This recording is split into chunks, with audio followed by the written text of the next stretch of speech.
Milli Hidrometeorologiya Xidmətinin məlumatına əsasən Bakıda və Abşeron yarımadasında hava şəraitinin dəyişkən buludlu olacağı, arabir tutulacağı, 4-dən 5-nə keçən gecə və səhər bəzi yerlərdə yağış yağacağı gözlənilir.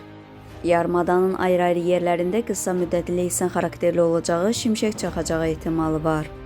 Gecə və səhər bəzi yerlərdə arabir duman olacaq, şimal-qərb küləyi əsəcək. Havanın temperaturu gecə 12-14 dərəcə isti, gündüz 18-22 dərəcə isti olacaq. Atmosfer təzyiqi 760 mm civə sütunundan 765 mm civə sütununa yüksələcək.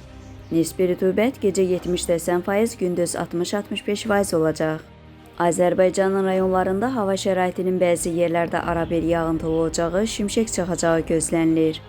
Ayrı-ayrı yerlərdə leysan xarakterli intensiv olacağı, dolu düşəcəyi, yüksək dağlıq ərazilərdə sulu qara keçəcəyi ehtimalı var. Bəzi yerlərdə arabir duman olacaq. Mülayim şərq küləyi bir sıra rayonlarda arabir güclənəcək. Havanın temperaturu gecə 10-15 dərəcə isti, gündüz 20-25 dərəcə isti. Dağlarda gecə 2-7 dərəcə isti, gündüz 7-12 dərəcə isti olacaq. Əgər sən də işləməkdən və dünyadan yorulmusansa, İlahiyyatçı Rüfət Qarayevin İncilər, Elmin Qapısı və Mənəvi Səyahət kitabını elə indi İsra Nəşriyyatdan sifariş et. İstədiyin ünvana çatdırılsın.